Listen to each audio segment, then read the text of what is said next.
The Illinois House Republican Caucus recently launched a new comprehensive platform called Reimagine Illinois. The plan outlines House Republican priorities for the 102nd General Assembly and asks Illinoisans to reimagine their state government if certain public policy goals are met. Reimagine Illinois consists of 4 components, each of which includes a list of introduced bills to reflect those initiatives. They include ending the culture of corruption, responsible fiscal leadership, growing jobs and opportunities for our families, and ensuring public safety. As part of this far-reaching reform effort, House Republicans introduced dozens of bills touching on the topics. One of those is House Joint Resolution Constitutional Amendment 26, which is sponsored by 54th District State Representative Tom Morrison. Why don't you explain to us exactly why this is needed? Well, as I hear from people in my district and around the state, almost universally, the number one concern people bring up is the tax burden in Illinois. And objectively speaking, you look at where Illinois ranks among the 50 states, and we're consistently among the highest overall tax burden. We're usually number 1 or 2, depending upon what the criteria is.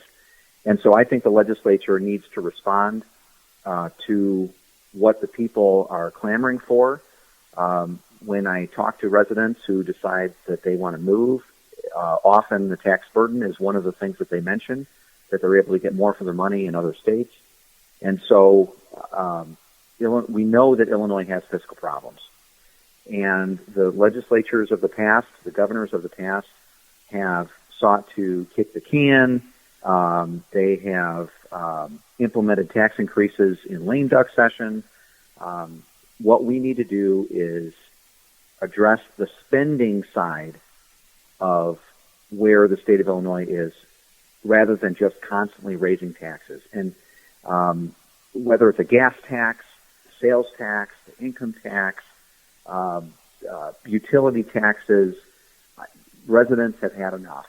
I hope that it will force the kind of reforms that have been put off for too long.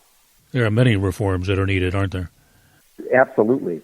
And some critics will say, well, how will you address Illinois' fiscal problems? I mean, we have to grow our way back. But constantly going back to existing residents, existing businesses, and making a bad situation worse is only going to continue to accelerate the Illinois exodus. A perfect example would be the governor's graduated income tax proposal that was defeated last November. Yeah, absolutely. I mean, so you could see bipartisan opposition to giving the legislature a greater power to tax. And so with the town hall meetings that I attended, with the residents that I talked to, again, across the political spectrum, a lot of them said, why doesn't Illinois address its spending first, rather than constantly going back to the well and demanding more from taxpayers? We've talked about people leaving the state, and this is one of the reasons why, isn't it?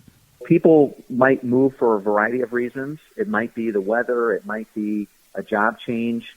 It might be because relatives are moving, or there are a variety of reasons why people leave. But what I have heard consistently is that Illinois' tax burden is one of the top reasons why someone would move. And again, it's not just one silo of taxes. Illinois' income tax, as it stands right now, 4.95% flat. That is actually somewhat competitive. But nobody exists in just that one silo. You also have to consider property taxes. You also have to consider sales taxes. You also have to consider other fees and the gas tax. Illinois used to be a powerhouse. We were not only a powerhouse in the Midwest, but in the entire nation. We still have the tools to do that, don't we? When I look at Illinois objectively, I marvel at the assets that we have as a state. We have all sorts of demographics in the state. We've got some of the richest farmland in the world right here. We have access to world-class infrastructure. We've got the Mississippi River, which could take our agricultural products to the rest of the world. We've got O'Hare Airport. We've got Rockford and Midway. We've got incredible access to rail networks. With Lake Michigan, we've got clean and abundant drinking water. We've got access to the Atlantic Ocean via Lake Michigan and ports and locks and such. We've got world-class academic institutions with the U of I and Northwestern and University of Chicago and IIT, and we've got so much here. But what I hear again and again is that people are saying, you know what, the tax burden, the corruption, the lack of transparency in our government, the redundancy in our government, which is very, very expensive, it's all increasingly adding up to an equation that makes Illinois less attractive. And people are choosing. And what we saw in the pandemic as well is a lot of commerce and education moved online. A lot of people realized that they could do their business anywhere in the world that had a fast internet connection. And so I know individuals that move to other states. Their employer might still be in Illinois, but they themselves live and are raising their families in other states. They can do that now in a world with the technology that enables that to happen. And you know, we're well beyond the period where a factory locates in Illinois and it has to stay there for 30 or 40 or 50 years. I mean, more and more commercial activity is happening in the online world.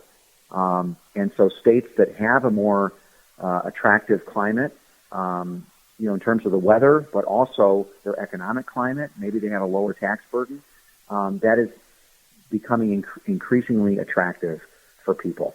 Again, we talked about people leaving, but at the same time, there are those who are looking for reasons to stay in Illinois. For many of us, we've lived in Illinois our entire lives, and we love the state. I love the Illinois weather. I love the four seasons. This is home for me. I still have most of my family members that live in Illinois, so we don't want to move. We're looking for reasons to stay, and I think implementing a lot of the Republican proposals would give people a reason to stay. They would say, you know what, Illinois has learned from its mistakes, and now it's going to pivot, and now it's going to start to do the things that other similar states did 15 years ago, 20 years ago to address their fiscal problems, their corruption problems. And those states are now on an upward trajectory because they've made the hard decisions, they made the reforms necessary to put them on a path for the future. State Representative Tom Morrison of Palatine has been our guest today discussing House Joint Resolution Constitutional Amendment 26, a part of the House Republican Reimagine Illinois platform. Learn more about the platform at reimagineillinois.com.